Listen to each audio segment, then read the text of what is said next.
12:01. It's 12:01 and Felice has started the recording, which means it's time to get started. So welcome everyone to the DRISS seminar. DRISS is an acronym for Dissemination, Research, and Implementation Science Seminar. And the purpose, so we meet the second Friday of the month at noon. We encourage you to eat your lunch while you listen to somebody incredible share either work completed or work ongoing related to dissemination or implementation science.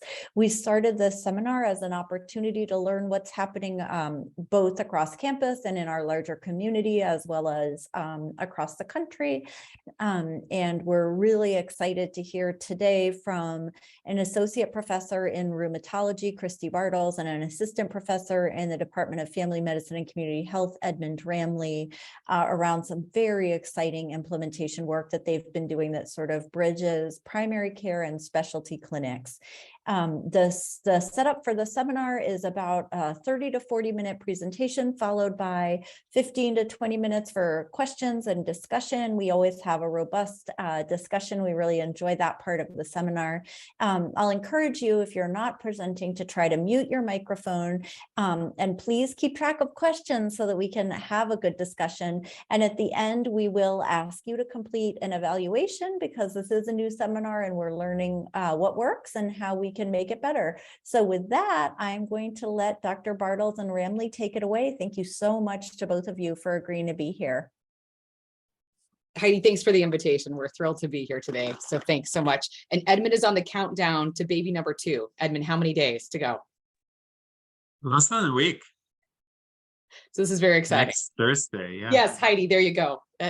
There we go. There we go. So very exciting. So we're also very excited to share work that we've been doing that's had a much longer gestation period, right? So that we've been doing over the past many years, and thrilled to be able to talk with this terrific group, seeing a lot of familiar names here of people who've been doing wonderful science in this realm. And Heidi's been actually a fabulous collaborator with us as well. So you'll see a little highlight of her as we go along today too. So to just kick us off, our title today, what we selected was BP Connect and Quick Connect, scaling down intensity to scale up reach. And we'll tell you a little bit about the journey we've been on, where we've had to really think a little bit about how we can scale up over time by decreasing intensity of some of the things that we were asking of our folks who are partnering with us. Hey, Christy, yeah. I think you stopped sharing screen when we were doing the welcome. Perfect. Let's grab that again. Yep. All right, great. Can you've got screen share now? Now we can see it. Thank you so much. Love it. Sounds great. All right, excellent. So as we get kicked off for the D&I audience, we thought we would just start off with the pitch slide we've been using as we've been grabbing partners across the country to do this work. And the pitch slide we've been using as we've been working with stakeholders at different organizations is this. It's a slide from the CDC where they essentially did a study, and they said, for all the things we do in clinics every day, including specialty and primary care clinics, what are the things on the x-axis where we could increase service use, and on y-axis we could actually prevent deaths or prevent early deaths? And essentially what they've shown is that far and away, the number one thing that we can do is hypertension treatment. That if we can improve hypertension treatment by 5%, we can save about 10,000 lives. And you can see that the second thing that has the highest slope is actually smoking cessation. Again, huge gains in lives saved, with modest increases in service utilization. And if you look to the far right, you see that this is in contrast to pneumococcal vaccine, where you can nearly ace the test and get 100% pneumococcal vaccination rate. And at best, you might save a couple thousand lives. And so we've really used this to sort of engage folks, and particularly to engage folks in specialty clinics to say, we don't expect you to do everything, but how about we focus on a couple of things that will have huge impact for your patients? And this has been a resounding message that most people have met with open arms. So we've been really grateful for partnerships. So the first partnership that we did was the BP Connect project, where we talked about improving blood pressure follow-up. And we based this on a study that was published in JAMA now over 10 years ago, or about 10 years ago, where they essentially just said that when you engage staff in clinics, including nurses and MAs and others, that basically you improve blood pressure control over time. And they were able to show that in a huge pragmatic study at Kaiser Permanente. And our question was whether the same approach might work in specialty care. Now, around this time when we were implementing our follow-up program, some of the guidelines were changing, but just to anchor us all in the same conceptual framework, what we used as a threshold for patients who needed follow-up was people who had a blood pressure greater than 140/90, which was stage 2 hypertension, because the guidelines said that all of those patients needed to be reassessed within 1 month. We made our smart set smart enough so that if people had really high pressures that would need prescriptions, they would definitely get an MD follow-up. But actually, if they were just right over the edge of that 140/90, some of those visits said MD or nurse, as we kind of queued that all up. But again, this was the guideline that we were using. And we were really kind of basing this on a baseline mental model of saying that in our current state, all the way back in my KO ward, in our current state, when we abstracted several hundred visits, what we saw was that only 1 in 10 visits in our clinic that had high blood pressure had it mentioned and documented that the pressure was high, that they recommended follow-up, or that they addressed it or mentioned it to the patient at all, other than just putting it on the vitals in the note. So any sort of discussion with the patient or documentation of follow-up recommendations.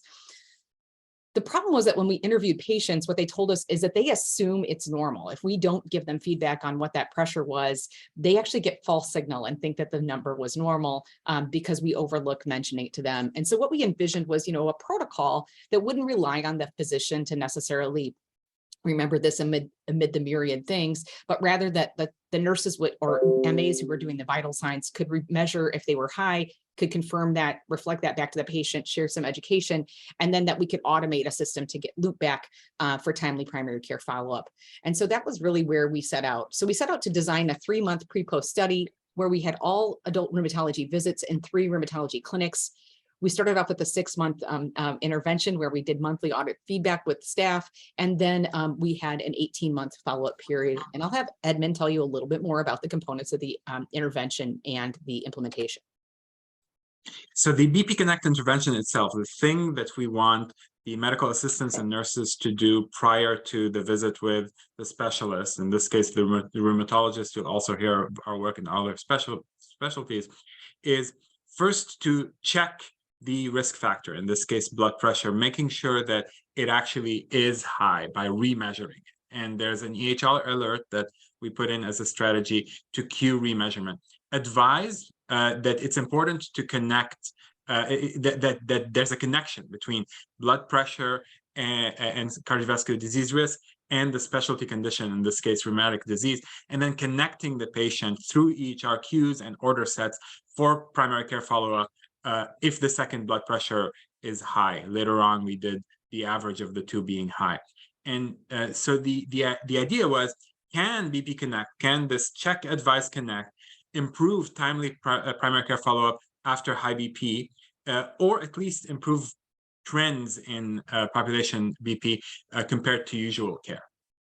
And so the way we did that is we have a best practice alert in the EHR that cues remeasurement with specific action steps, and we designed this and tailored it with the staff in the clinics themselves and multi-level champions in the organizations.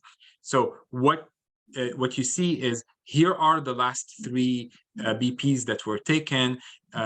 You need to wait a little bit of time to take a second BP and then log in the second BP. And then once that second BP comes in and confirms that we're high, we get a second best practice alert, giving action steps and some talking points to the medical assistant or nurse to talk with the patient about why it's important to follow up. And then there's an order set. Here are some talking points. These are designed and tailored with the staff, and options for whether the patient accepts, declines, or already has an appointment. And then when the medical assistant does this, the beauty of it is it sends a note to the scheduler to help the patient schedule for primary care follow-up appointment before they leave the clinic that day. And it also sends to the after visit summary. So in case some of the patients don't have their primary care within the network or don't happen to schedule that day, they still have that information in their after visit summary that day. And so that was the intervention. The implementation strategies that we used to put those behaviors into routine action, into routine practice, are 1, engaging the staff in co-designed tailoring. So we had an intro meeting with the clinic a focus group of an hour facilitated by practice improvement experts to really hone down on what is the current workflow, how well could this fit in, and what barriers and facilitators do you see to this actually working sustainably, and what do we need to modify? And then educating the staff on BP technique, on hypertension and CVD risk, and why it's particularly important in that specialty population. And then also giving them practice on the protocol step by step and the workflow in DHR. And then I talked about the reminders, the electronic reminders in the AHR tools to remind the staff to remeasure, to talk with patients about the importance, and then to connect them to follow up. And then finally, audit and feedback. So on a monthly basis, in the first 6 months of implementation, we had in-person audit and feedback sessions where we collected data on the rates of remeasurements, the rates of follow-up offers, and the rates of follow-ups accepted, and we gave feedback in an interactive fashion to the patients. And it took about 7 minutes in person. And then later on, we streamlined that by email after the first 6 months. So in addition to that, this was supported by a brochure that patients could actually take home with them, put on their refrigerator, that would keep this top of mind, that would have their actual blood pressure number, that would have some information about follow-up, when their primary appointments were. And if you see in that circle, connection to the specialty conditions and why it's particularly important to follow up. And this was, again, designed with input from patients and staff. Fantastic. So Christie will tell us about what happened. All right, great. So when we went ahead and ran the study over the first 6 months, what we found was that we were able to double the rates of timely follow-up. And in fact, that was sustained over the full 18 months of the study. And what we saw was that everyone benefited. And in fact, patients of Black race benefited even more, had an increased odds ratio for completed follow-up. And so again, this was an intervention that improved timely follow-up and reduced disparities. And we were very encouraged by that.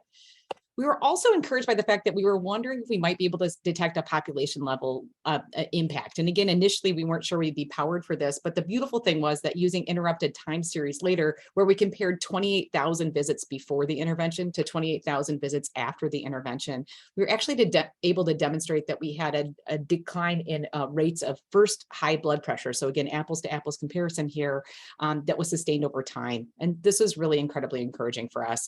The great thing we can say now is that this intervention has also been sustained in these clinics for nearly 7 years, actually, here at UW. So this is really tremendous. And then we'll tell you about a few other places that we've been able to implement as well.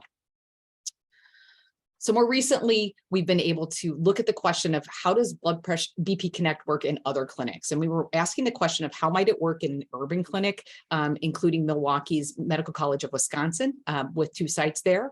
We were also able to partner with the esteemed Dr. Heidi Brown and Dr. McCabe Williams to ask how it might work in the context of GYN specialty clinics, recognizing that things like hypertension of pregnancy, preeclampsia, and other and early menopause are independent risk factors for cardiovascular disease, much like lupus and rheumatoid arthritis in my world. And so again, we were able to implement in those 2 clinics. And then we were able to also look at this question of cross system and cross network follow-up, where we had folks who had primary care at group health and then had specialty care at UW to look at the question of what happened for those patients as well. Edmund, tell us So what it turns out that the Medical College of Wisconsin already had an institutional hypertension protocol where they had put in EHR reminder alerts. So you see those check boxes, those check signs. That was the intervention that they had in place, the implementation intervention to implement this clinical intervention protocol. And it wasn't enough, as you'll see in a moment. What they didn't have was that systematic engagement and tailoring with the staff that I talked about, the focused staff education, and then giving feedback to the staff. So just reminding them, turns out, is not enough. And they did have a referral to the PCP, but it lacked that real-time scheduling. It was just sending it into almost this black hole, and it lacked that scheduling support. So what happened with that as a result is that, as you'll see here, we did remeasurement just as well as they did with their protocol. But the problem is that you see a drop in offers, which did improve over time. So initially they had 22% offered, then they improved to 41%. But compared to that, BP Connect had 71% offers, and more importantly, the accepted offers dropped tremendously. Compared to BP Connect, we have 46% are accepted.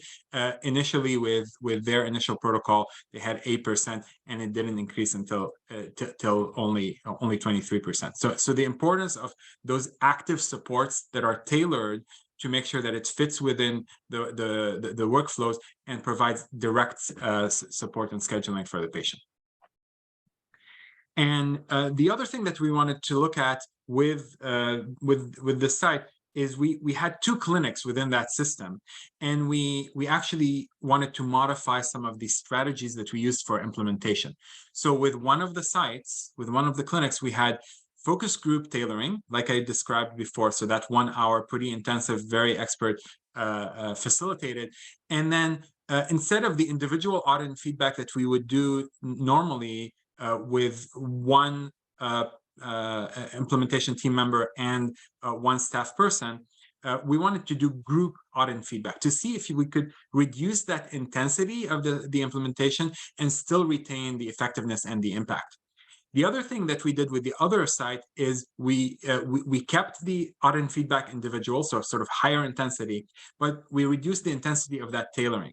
So rather than having that long 1 hour focus group tailoring, we had a quick 20-minute checklist-based tailoring. So based on everything we had learned, here are the options. Can you check them off with one member of our staff going in? And we actually heard from the clinic staff that they really appreciated us respecting their time and still giving them options. So what you see is with both of these, we did get improvement in referrals offered.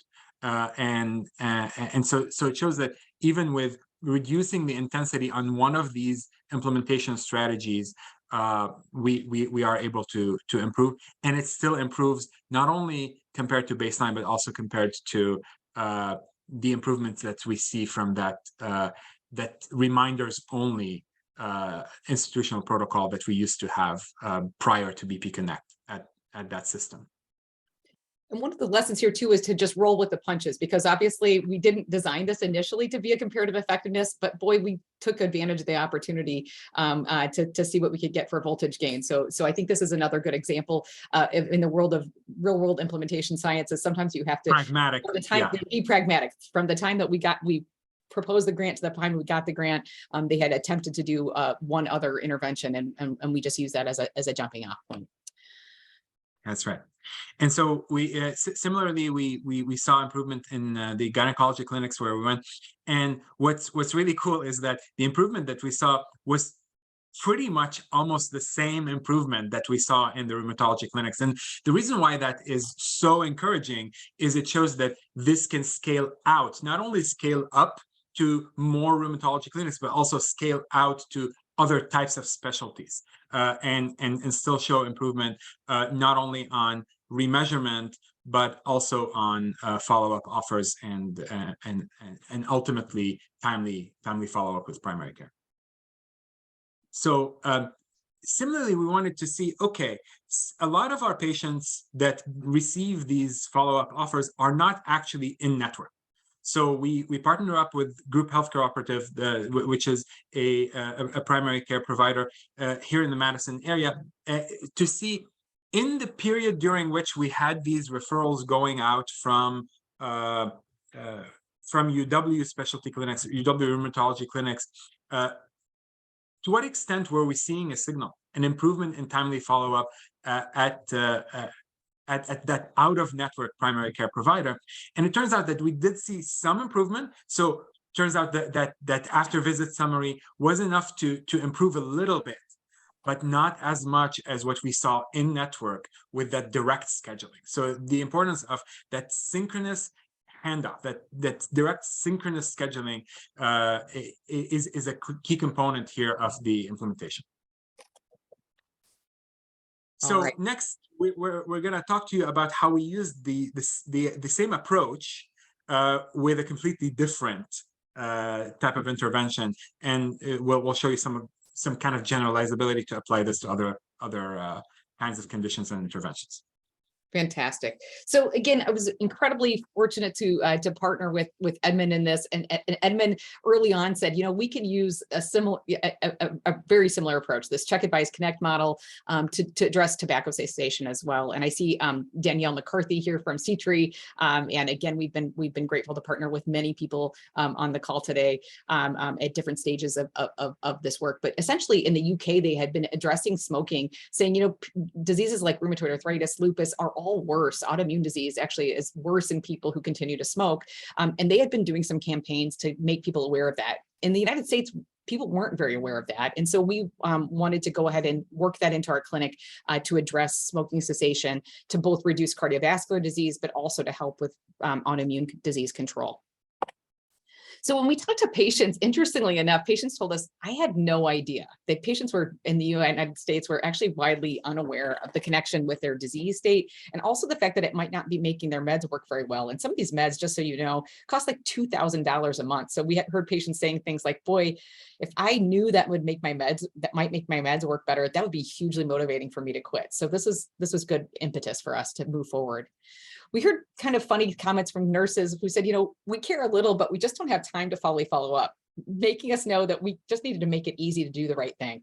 And then we heard from medical assistants who said, I just don't have the verbiage. I never asked about cessation because I didn't know where to go with it. And so that's part of where we learned this idea of those blue talking points you saw in the previous smart sets, but we made sure that we really nested this language in these steps as well. And that was a suggestion we got directly by engaging our medical assistants as partners in this co-design work. And again, we're eternally grateful for that input. So the thing that, again, some of you on this call may or may not know is also just that I didn't know this before this, but a lot of patients who smoke actually want to quit. And so it's not a particular hassle to offer them resources. It turns out that 70% of smokers consider quitting, 40% will try each year. And also there had been a couple of Cochrane reviews that had shown that staff advice or doctor advice had a pretty similar odds ratio. So it showed us that we actually didn't have to rely on the docs to do this work, that probably we could get bang for the buck with any health professional making the recommendation. There were even reports saying that dental hygienists could make this recommendation, and it still had some good impact. We also had data showing that from the literature showing that the quit line support dramatically improves the likelihood of patients being able to quit for good. So we could use that to tell our staff and our patients that we wanted to underscore this approach.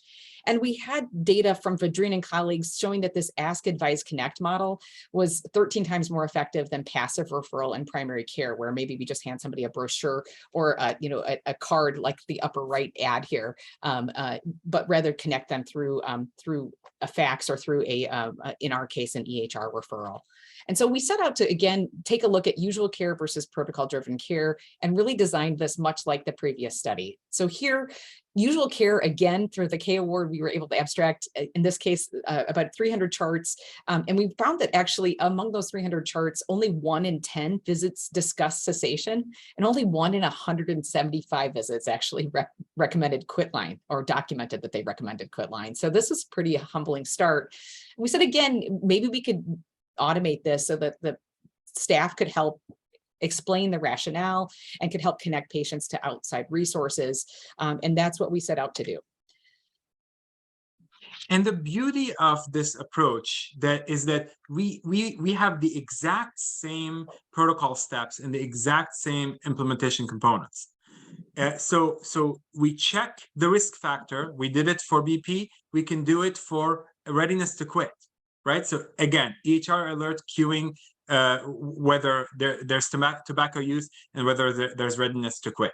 Advising, again, connecting the risk factor, in this case, smoking, to the specialty condition, in this case, rheumatic disease, and then connecting the patient to primary care follow-up in the case of BP, in this case, to the Wisconsin quit line. Most states have a quit line, and it provides tobacco cessation counseling and nicotine replacement therapy. And so here we connect the patient. This whole protocol, we did a time study and showed that it just takes 90 seconds. So again, same thing. Engaging staff with tailoring focus group, educating them with both didactics, talking points, and practice, reminding them with this remeasurement, or in this case, readiness to quit assessment, and then the order set to offer a quit line referral, and then again those monthly 7-minute individual audit feedback that includes action planning. And we have a paper that we showed in the previous slide about how to do that interactive participatory feedback and action planning. And so a question was, can Quit Connect improve quit line referral and cessation versus usual care? Just like we were asking that similar question there. So again, here are order set with talking points that are tailored, co-designed with our staff.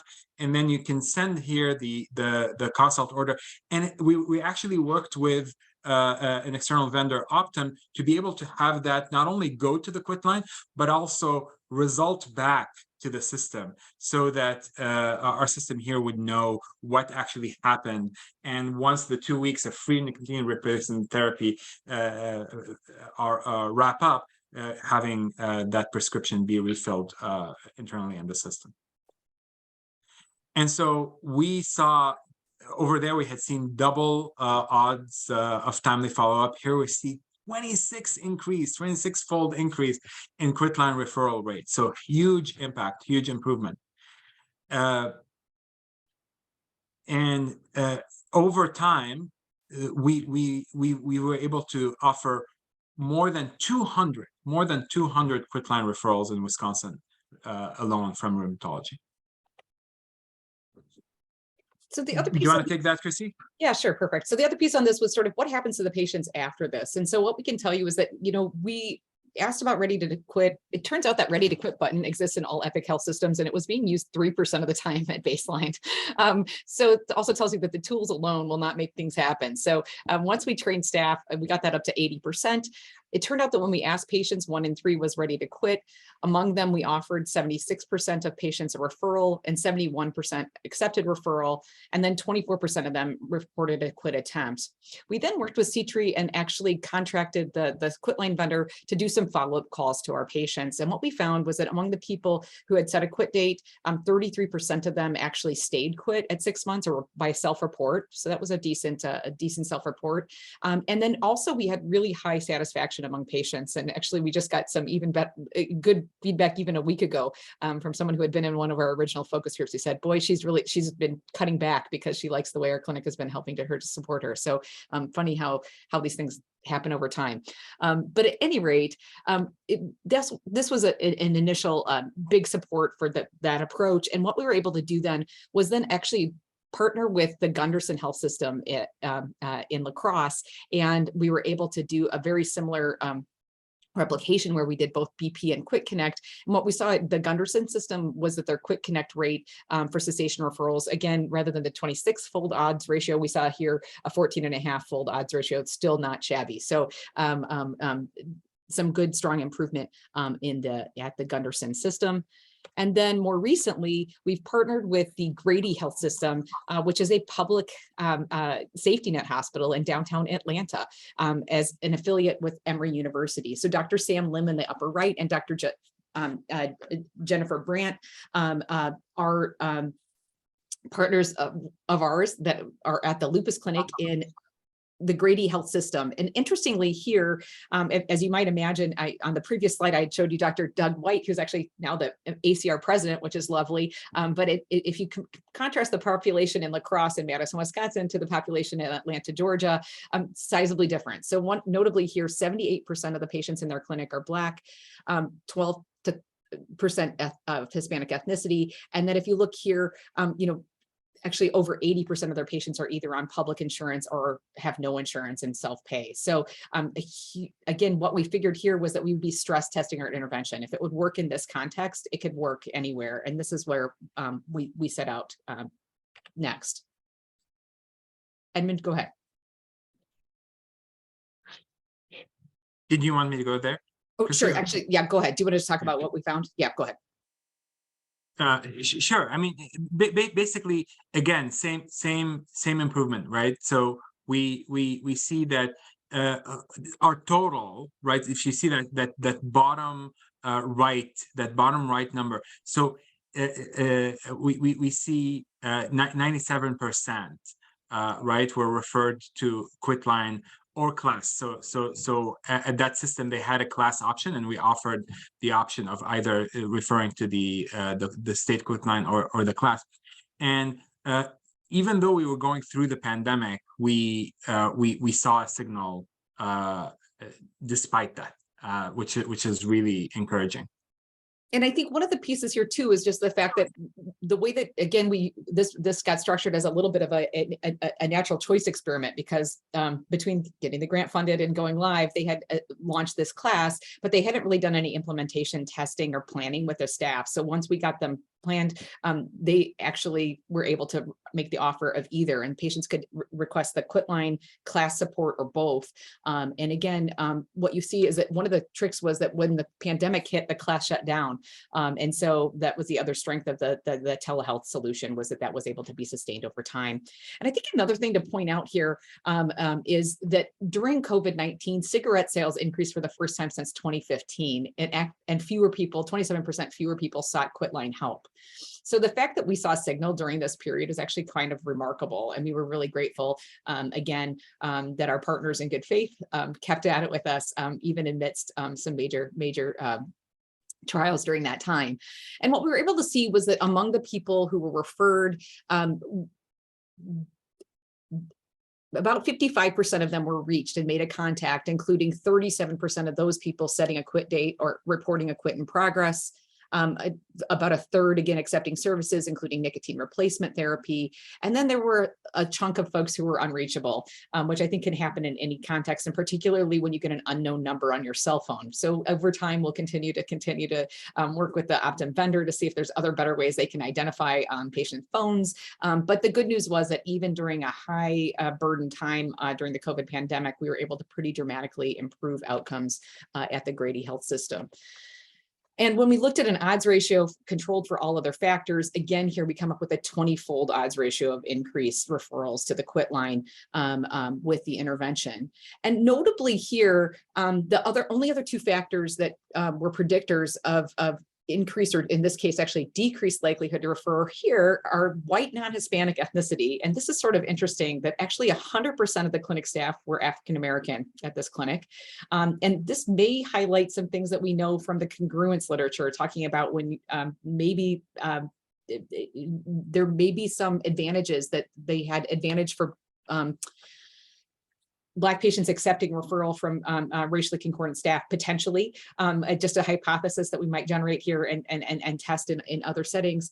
And then the only other thing that was predictive was actually kidney disease. And on this may just be that the burden of other comorbidities sort of overshadowed the health benefit, of a looming comorbidity like bad kidney disease might overshadow a long-term gain for something like smoking cessation. Edmund, anything you want to say on the staffing? We talked a little bit about that finding yesterday as well. Yeah, it's a really interesting implementation research hypothesis that can be investigated, right? That in this setting where we had 100% staff of Black race, we didn't really see improvement for white patients. So it may be that's something worth investigating, whether some kind of staff concordance or looking at examining whether there is a staff concordance effect, a staff patient concordance effect, and even whether that could be used as an implementation strategy for adaptation for different populations as well. And we're just saying the advantage of that too is that often our medical assistant staff has a little more racial and ethnic diversity than our provider staff, our physician staff often. So this might be actually another strategy just to have different voices that may have different lived experiences. So stay tuned, probably early to make any conclusions there, but definitely hypothesis generating. The other piece that we did, go ahead. I just wanted to say something about the lived experiences. We did hear from our focus groups with clinic staff working on Quit Connect, that those staff people who had previously been smokers and had quit actually had much more confidence talking with patients about it. And actually, we're seeing better results from patients being willing to follow up with the quit line. So that lived experience and that relatability may really be worth unpacking. Go ahead, Christie. No, that's great. And again, we were making the point that probably more MAs have a history of smoking than maybe physicians. So that was, yeah, again, a great point. So one of the other great opportunities of the study was that we were able to do cost effectiveness sort of back of the envelope analysis, both at UW and then more recently at the Grady Emory Hospital. And so essentially, at UW Health, it took about 10 seconds to ask about that readiness to quit, and across all our patients. And then among the people who were ready to quit, it took an extra 80 seconds to refer those patients if they were willing to be referred. So the total there over across all our patients, we figured cost about $76. And we had 66 accepted quit line referrals, which meant that it cost us $1.15 per referral. And that with confirmed quits, it cost us about $15 per quit. So pretty modest for cost here.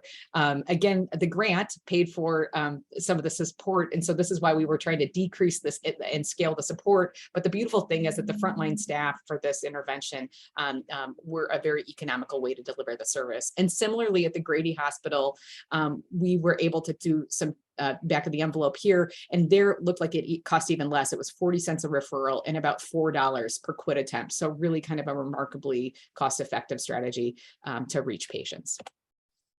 We have a number of resources on connecthealth.wis.edu where you can learn more about the BP and Quit Connect interventions and download toolkits. There's also some Vimeo videos where in 2 minutes you can just see how this works at patient point of care. And we've been using these as also training tools and implementation dissemination tools. So we've been in a lot of places, right? We've been in 3 rheumatology clinics here in at University of Wisconsin, where we did both BP Connect and Quit Connect. We were in one clinic in a community health system rather than an academic health system at Gunderson Health in La Crosse. And there, small parenthesis, we actually flipped the order. So where we started with BP Connect at UW and then Quit Connect, over there we started with Quit Connect and BP Connect.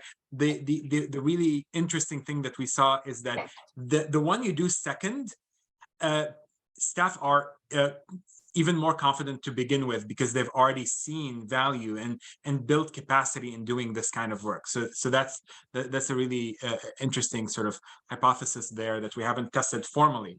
And then we went to 2 clinics in gynecology clinics where we did BP Connect, and there we played with that, reducing the intensity with the audit and feedback being group versus individual, and still offering the individual audit feedback results by email, but having the in-person be by group.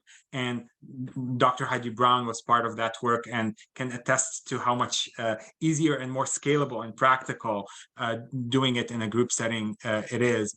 And of course, here we were able to show that it works in non-rheumatology specialty settings as well, and with pretty much the same improvement. And then we also went to more diverse rheumatology settings here in Milwaukee, at Medical College of Wisconsin, and at Grady in Atlanta, a Safety Net Urban Hospital. We did BP Connect here in Wisconsin and Quit Connect in Georgia. Again, we worked with that reduced intensity in Milwaukee, both with the feedback and with the tailoring. And you can that we've worked with a diversity of populations here, diversity of types of setting, community, primary care, academic, public, and we're able to see improvement across the board. And finally, I want to talk a little bit about not only were we able to see improvement in patient behavior, but also in staff perceptions, confidence, and performance. So those of you who are familiar with implementation outcomes like acceptability, fidelity, and adoption. We had a staff questionnaire in all of our implementations, and we collected information on adoption both through AHR data and also through the audit and feedback tool, where we collected staff goals as well as their actuals. And you can see that across the board, we see really, really high levels of acceptability of the intervention and the implementation strategies, things like listening, responsiveness, flexibility, that tailoring, right? And that collaboration, that co-design, fidelity to what we were trying to do, increasing their ability to problem solve, to get motivation from goals. And then most importantly, that confidence, right? You can see the pre-post confidence is really meaningful.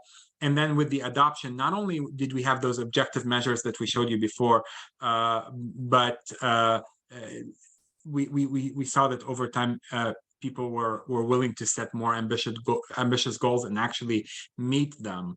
And that certainly bears out in the actual data, both on checking the risk factor and connecting for different kinds of interventions, BP and quit, in different kinds of settings. And here's the data that I was telling you about with the self-efficacy or confidence, where we went from 10% of staff being confident doing anything about the risk factor to 90% being very or extremely confident. And we see that across both kinds of interventions, both cessation and BP. So in summary, we know that evidence-based interventions can reduce cardiovascular disease risk in specialty clinics. We showed it for blood pressure. We showed it for Quit Connect. Not only can we do that effectively, but also we can improve equity. We saw that we had better improvements among patients in Black race. We saw that we're able to do it across different settings. And finally, for this implementation science audience, the importance of practical implementation plans that are adapted to the settings and where we can increasingly reduce the intensity to be able to increase the scale of reach, so that it's not someone from the study team doing audit and feedback, it's someone local. It's not done individually, it's done by group. It's not a very intensive expert focus group tailoring, it's by checklist, so that over time we are able to achieve that scale. And at the same time, we showed that active support matters, especially for that direct connection to scheduling. So thanks so much for your attention. We have a host of people and organizations that we're extremely grateful for, funders. Thanks so much, and we really look forward to discussion and questions from you. And thanks for Dr. Brown and the rest of the DNI Launchpad team for inviting us.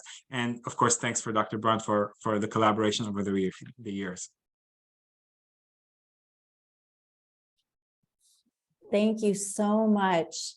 Dr. Bartels, would you mind stopping your screen share so that everyone can see one another? Absolutely here.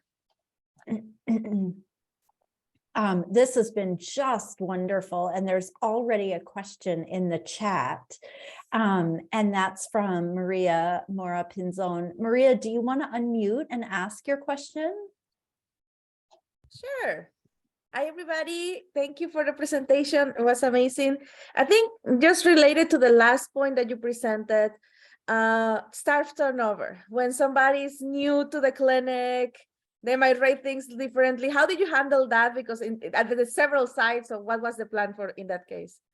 And so, Maria, this is a great question, and this definitely came up frequently. So we actually had one site that I think had more than 50% turnover in a year.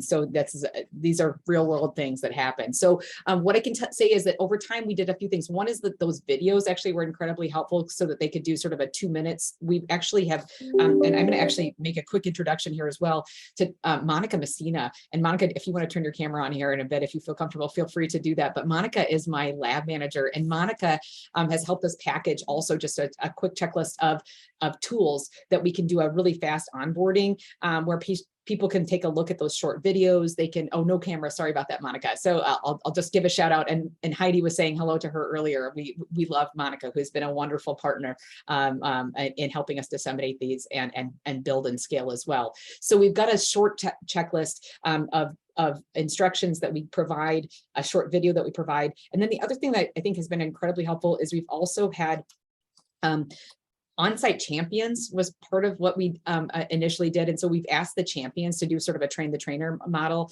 which is terrific. And then the other thing we've also used is a really easy laminate that's a one-page summary of exactly how to do the workflow. And we keep those in every single patient room. And we also keep those at the front desk so that if they get a float staff, they can show them really quickly on that laminate. But lastly, I do think having those talking points, when we talked with floats, they said that actually the talking points being nested in the smart set make it easy enough that they don't have to have had previous training. They can sort of read the cues and they know what to do. So those are kind of, hopefully that's not too much of a long-winded answer, but those are some of the things that we've learned. But we'd be curious if there's other strategies that folks here have used for that same dilemma. And we have unpublished data that over 7 years, we still have improvement from the baseline that it was before BP Connect. And a big part is all of these things that Christie mentioned, and also the normalization of the process through the EHR with the feedback that continues by email, even after the in-person feedback stops after the active implementation period, so that as new staff come in, as float staff are on service, they're able to come get up to speed pretty quickly and stay up to speed. Thank you so much. Fabulous question, Maria. I can tell you've done this work. You know the challenges. Oh, Tammy has a question. Hi, I was just wondering, and you may have presented on this previously, or you may have said something about this and I missed it, but I was wondering about the timeline for all of the preparatory work, developing the checklist with Epic, and how long that took and what that process was like.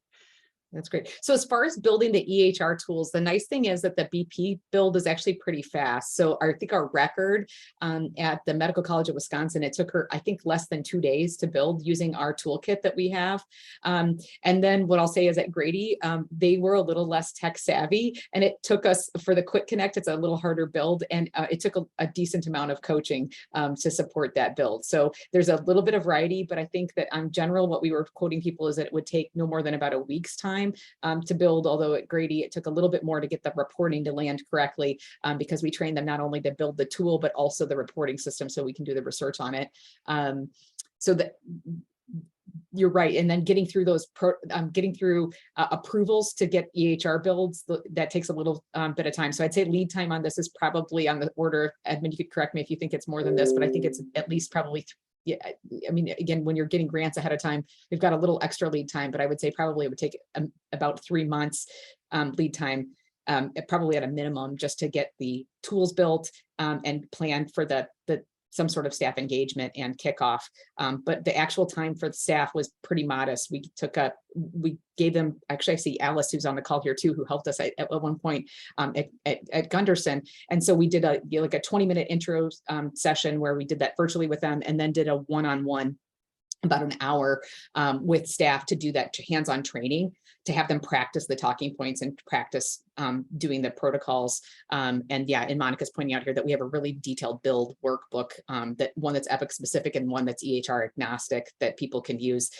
So in the hands of a good user, it can take the BP for 2 days, and the Quick Connect might take about a week to build. And those toolkits on connecthealth.wisc.edu not only include the very detailed EHR builds, but also all of the details and slides and how to do the engagement, the leadership buy-in, the training, the audit and feedback. So we have all of those details there. And on the approvals, it can take a long time to get through all of the approvals in a given organization, especially ones that are matrixed and have lots of different committees to go through. And we have a paper on the challenges that we encountered doing that when we weren't expecting that we would have to figure out upfront who are the right stakeholders to engage in those approvals to get. And as a result, we put together a checklist of stakeholders to identify upfront so that you don't have those surprises and those unexpected delays. And so that paper is in the International Journal for Medical Informatics.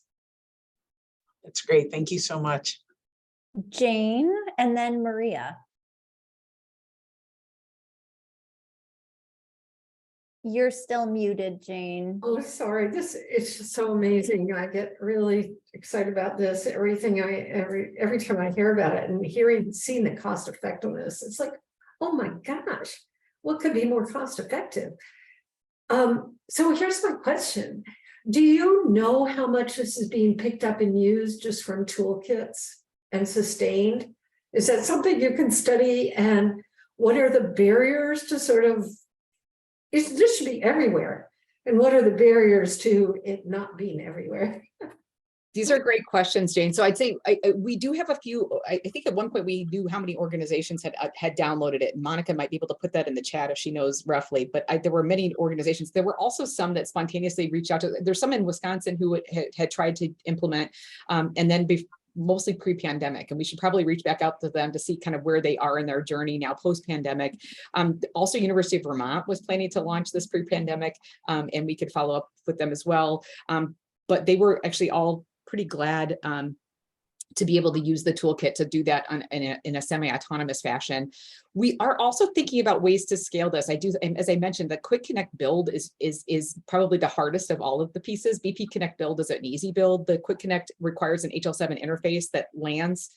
And so one of the things we've thought about for scale, Jane, and I would love your input here too, is that I happen to work with the American College of Rheumatology's, I help co-lead the RISE registry, and we wondered about running this out of the registry so that you only have to build the interface out of the registry and not in every single EMR.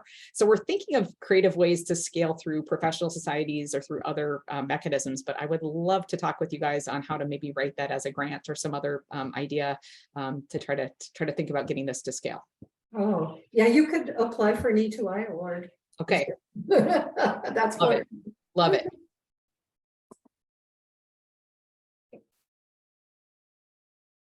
Yeah, Monica says that from 2017 to 2022, there have been 143 downloads of the toolkit. So For both toolkits, Monica, or is that BP Connect?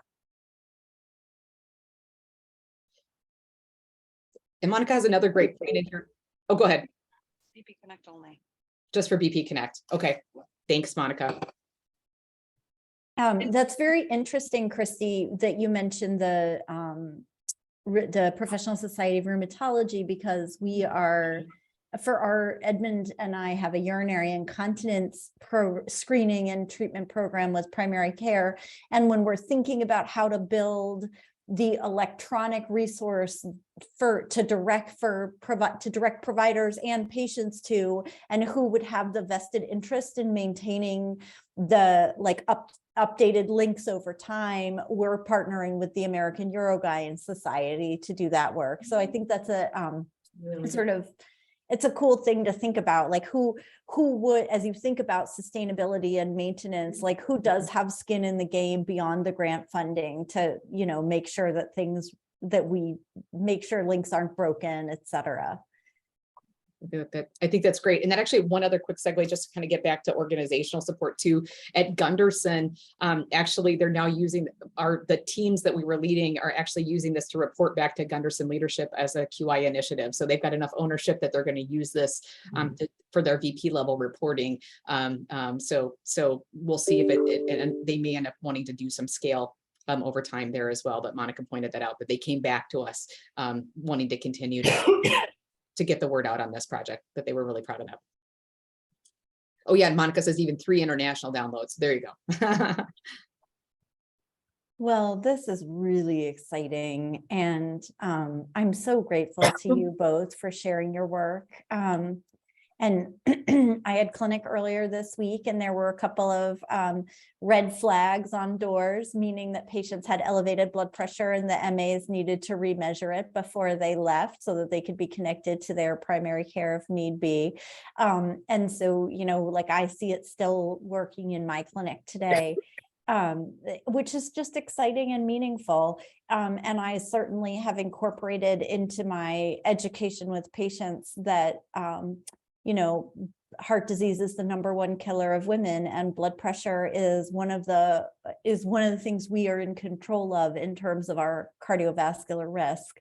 And sort of, so it's, you know, every provider who gets your training is then incorporating things that are meaningful. So it's really important work. So thank you very, very much. A plea to all attendees to click the link I pasted it in the chat for our evaluation survey. This is a new seminar, and we want to hear from you, like what, you know, so that we can continue to improve and make sure that it's sustainable. And then I see also a comment from Danielle McCarthy in the chat. Do you want to unmute and just share a little bit more about that? Sure. I just wanted to comment on how amazingly high your quitline connection rates are. It just really speaks to the fact that what you're supporting is quality referral and not just let's just push everybody through the quitline. And it compares so favorably to other implementations of electronic referral to quitline. It's really impressive. Thank you, Danielle. Thank you very much, Danielle. You know, that concept of quality referral is really so interesting when you think about from an implementation outcomes standpoint. It relates to fidelity, right? It relates to reach and impact. Because we could push out a lot of referrals, and if the referrals are actually hitting that, yeah, that's great. Thanks so much for saying that. The other thing I think about is like how a lot of times when you're doing an implementation science project, you deal with this thing where at baseline, nobody's documenting. And then after you implement something, all of a sudden people are documenting, but that doesn't necessarily translate to having really uptaken the intervention. And so all of the downstream data that you're collecting is showing that is like countering that, so that for all of us who are limited by pre-post data where the measures that we're trying to move aren't necessarily documented, you have some sort of robust things to cite as corollaries.